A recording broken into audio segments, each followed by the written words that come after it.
সাথী পথে হারাতে করবে না আজ কেউ মানা, তুমি আছো সাথী আমার। নমস্কার বন্ধুরা, welcome back to my channel Joyita Sagar again. তো তোমরা সবাই কেমন আছো? আশা করছি ভালো আছো, আর আমরাও কিন্তু আছি মোটামুটি ভালো। দেখো কি অবস্থা, মানে কি বলতো, সকাল সকাল আমি একটু বর্তমানে কদিন থেকে এক্সারসাইজ করছি তো বাড়িতে আর কি। এই যে দেখো আমার ম্যাট তো করা হয়ে গেল। তো ভাবলাম চলো এখন থেকে ব্লগটা স্টার্ট করছি। বড়দের প্রণাম জানি এবং ছোটদের অনেকটা ভালোবাসা জানি। আর এই যে এত বড় বড় চুল, এগুলো চুল এখন কি করি, খালি বারবার ইয়ে করে, তার জন্য এখানে আরেকটা টিক্কির মতন বাঁধি, তো বেঁধে ব্যায়াম করি। তো চলো এখন থেকে ব্লগটা স্টার্ট করছি।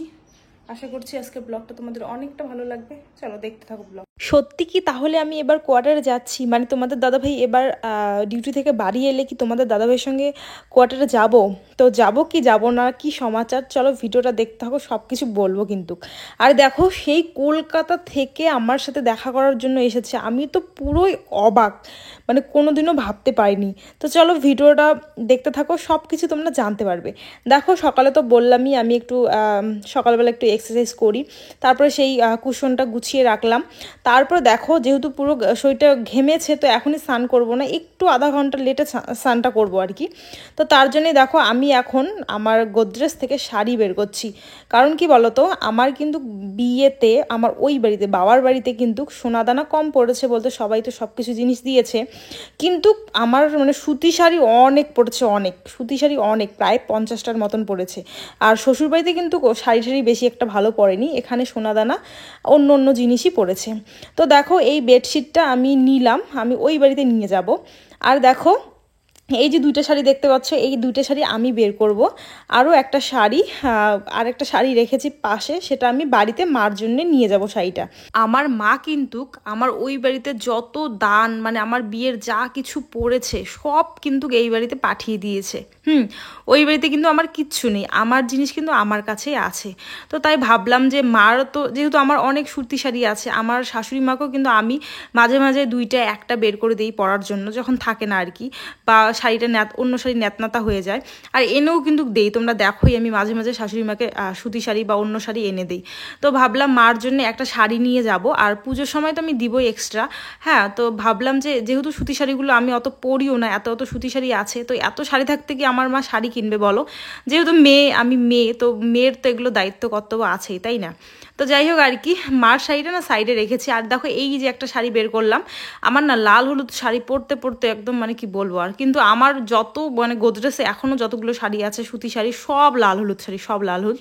দেখো আগের শাড়িটা ওটা একটু আর কি অন্য কালার একটু বের করেছি, আর এই শাড়িটা দেখো এই মেদমাদা কালার, আমি ভাবছি না এটাই আমি বার করব, কারণ এই লাল হলুদ পরতে পরতে আমার অবস্থা শেষ। এই যে দেখো এটা আমি মার জন্য নিয়ে যাব। দেখো শাড়িটা ভালো আছে না বলো, প্রিন্টটা না খুব ভালো লেগেছে। তো ভাবলাম যে নিয়ে যাই এই শাড়িটা, মা এখানে ওখানে মানে টুকটাক আর কি আশেপাশে কোথাও গেলে কিন্তু পরে যেতে পারবে। তো যাই হোক, আর পূজাও তো সামনে আছে, তো পূজার সময় ভাবছি যে মাকে দুইটা ভালো সুতি শাড়ি দিব, আর হচ্ছে এমনি মানে ভালো সুতি শাড়ি বলতে এখানে ওখানে পরে যাওয়ার জন্য, আর হচ্ছে এমনিতে দামি শাড়ি আর কি মেলাতে যাওয়ার জন্য।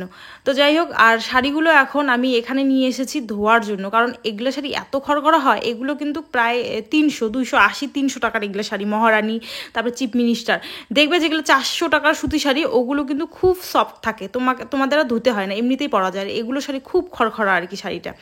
তো দেখো আমি কিন্তু এখন শাড়িগুলো সব ওখানে রেখে আমি চলে এসেছি আমার ঘরঠরগুলো, বারান্দা সব কিছু পরিষ্কার করবো। আর ঠাকুমা ওই দিকে সবজি কাটছে, আমাকে কিন্তু মাঝে মাঝে ঠাকুমা সবজি কেটে দেয়, মানে মাঝে মাঝে আর কি কেটে দেয়, যেহেতু আমি দুপুরবেলা রান্না করি। আর আমাদের এই বাড়িতে কিন্তু সকালে রান্না হয় না, দুপুরবেলা আমি কিন্তু রোজ দিন মানে রান্নাটা আমি করি।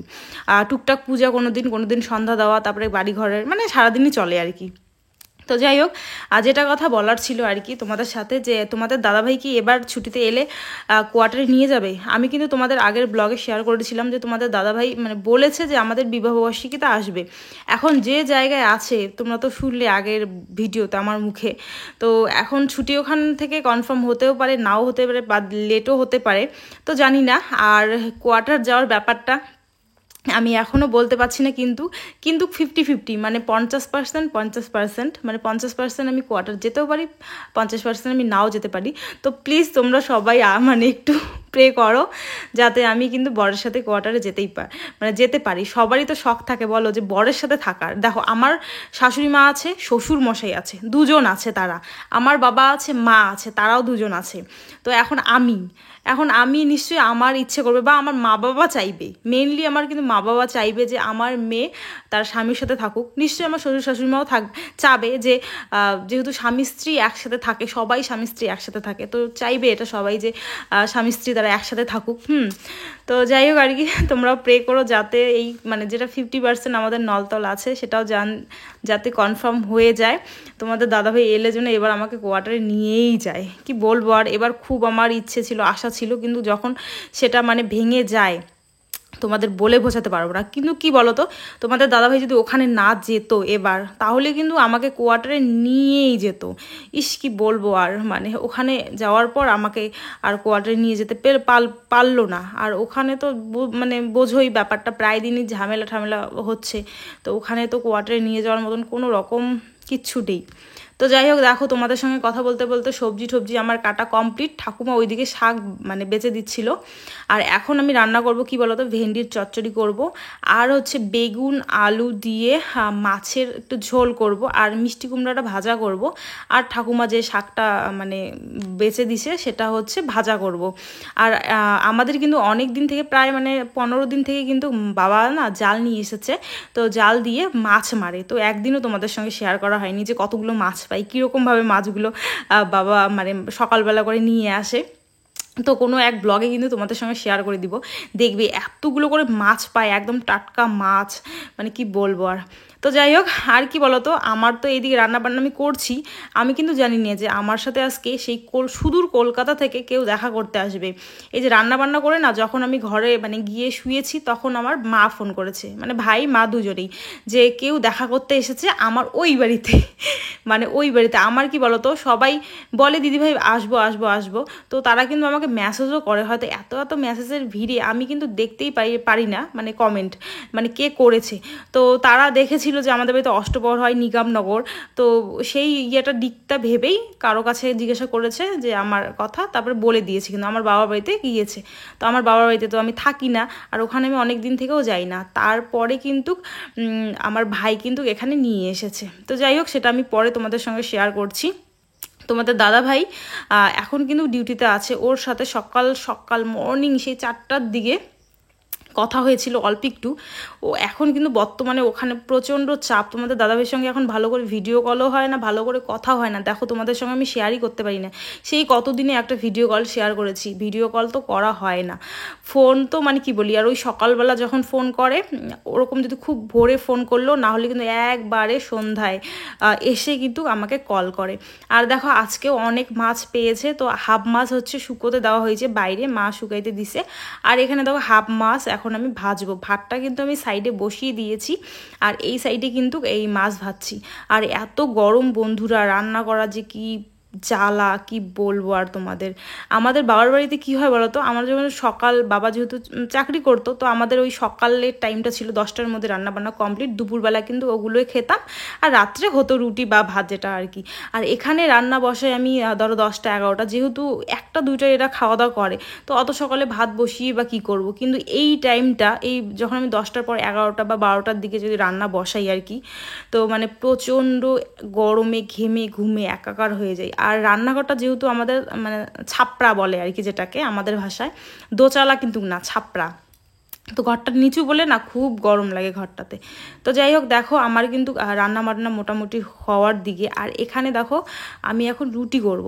তো রাত্রেবেলা যেহেতু আমাদের মানে রুটি খাওয়া হয় শ্বশুরমশাইয়ের সুগার জন্যে, তো ভাবলাম যে এই টাইমটাতে আমি রুটিটা করে রেখে দিই, হটপটে রাখবো, বাস একটু গরম গরম থাকবে। আর কি বলতো, আমার শ্বশুরমশাই ওরকম না যে আমাকে একদম গরম গরম রুটি দিতে হবে বা গরম গরম তরকারি দিতে হবে। আমাদের বাড়ির কিন্তু মানে মা, বাবা, আমরা 3জনে ওরকম না, ঠান্ডা হলেও চলবে, যেমন হোক চলবে আর কি। কিন্তু ঠাকুমার কিন্তু গরম গরম রাত্রেবেলা লাগে আর কি। তো ঠাকুমাকে কিন্তু রাত্রে গরম করে দেওয়া হয় বা গরম রান্না করা হয়। আর আমাদের 3জনের কিন্তু যেমন তেমন চলে। আর রাত্রেবেলা যেহেতু ঠাকুমা রুটি খায় না, আবার বাবা ভাত খায় না, তো রাত্রে কিন্তু এই দুইটা জিনিস করা কি বলো তো কি মজা। আর এত গরমে রাত্রে তো আরও বেশি গরম লাগে। তো যাই হোক, তার জন্যই ভাবলাম যে আমি দুপুরেই রুটিগুলো করে রাখি। আর আমিও যেহেতু রাত্রেবেলা রুটিটাই মানে কোনোদিন যদি খাই তাহলে কিন্তু রুটিটাই খাই।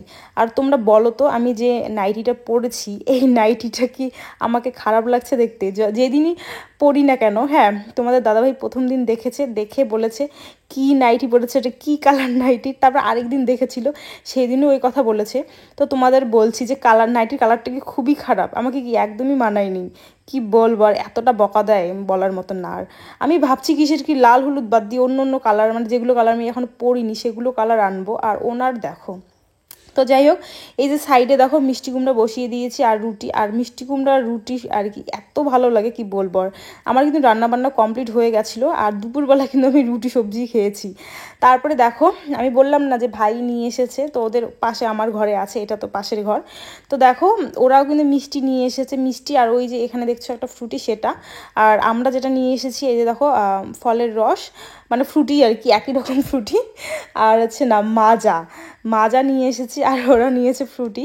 আম নিয়ে এসেছি, আর হচ্ছে মানে ভাবছিলাম যে ওরা মানে চা খাবে, আমাদের তো গাই গরু এখন দুধ দেয় না, তো একটা দুধের বোতলও নিয়ে এসেছিলাম। আর দেখো পাউরুটি, ওদেরকে বলছিলাম কিন্তু ভাত খাওয়ার কথা, কারণ কি বলতো, ওরা হচ্ছে মানে কলকাতায় মেয়েটার বাড়ি, মানে প্রেম করে বিয়ে হয়েছে আর কি। আর এমনি মেয়েটার বাড়ি হচ্ছে সিতাই, সিতাই থেকে ভাবো সেই কলকাতার কি যেন জায়গাটার নাম আমি ভুলে গেলাম একটু, মানে কলকাতার সাইডেই আর কি, হ্যাঁ, তো কলকাতার সাইডেই বাড়ি। তো এত দূরে বিয়ে করেছে, আমার তো শুনেই অবাক। আমি কি এতদিন পর পর আসো তুমি সেই কলকাতা থেকে সুদূর এই তোমার এই আমাদের দিনহাটা সিতাই, কেমন লাগে না বলে? প্রেম করেছি কি। আর এই যে দেখো, এটা বোন হবে না দিদি হবে না, সমবয়সী আর কি হবে। তো যাই হোক, এই যে বান্ধবীটা এসেছে, আর বান্ধবীটার একটা বাচ্চাও আছে, পুরো নাকি 5 বছর হয় বিয়ে হওয়ার, 3 বছর পরে আর কি বাচ্চা হয়েছে। আর সেই মাগোটা প্রচণ্ড কান্না করছে, কারণ ওরা না পুজো দিয়েছে এক জায়গায়, দেখো কপালে লাল ইয়ে। তো পুজো দেওয়ার পর আমাদের বাড়ি খুঁজতে খুঁজতে সেই 1-2 ঘন্টা ধরে খুঁজতে খুঁজতে পেরেছে। আর এই যে আমার ভাই দেখো ওদেরকে নিয়ে এসেছিলো। তো যাই হোক, আজকে সকাল থেকে না প্রচণ্ড আর কি মানে কাজের ছাপ ছিল, শরীরটাও একদম ভালো না।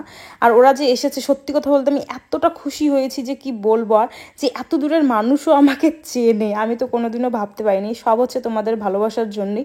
তোমরা আমাকে দেখো, একটা চ্যানেল যাওয়ার পর এত তাড়াতাড়ি, সত্যি 5 মাসের মধ্যে একটা আবার 1 লাখের চ্যানেল করা মুখের কথা না, কিন্তু সত্যি কথা, যারা মানে শোনে তারা কিন্তু বলে সত্যি মুখের কথা না। 2টা প্লে বাটন, আর একটা প্লে বাটন কিন্তু আমার আসার দিকে, তাহলে 2টা প্লে বাটন হবে। তো যাই হোক বন্ধুরা, সে বলছে যে যাইও আমাদের বাড়িতে, আমি বললাম হ্যাঁ ঠিক আছে।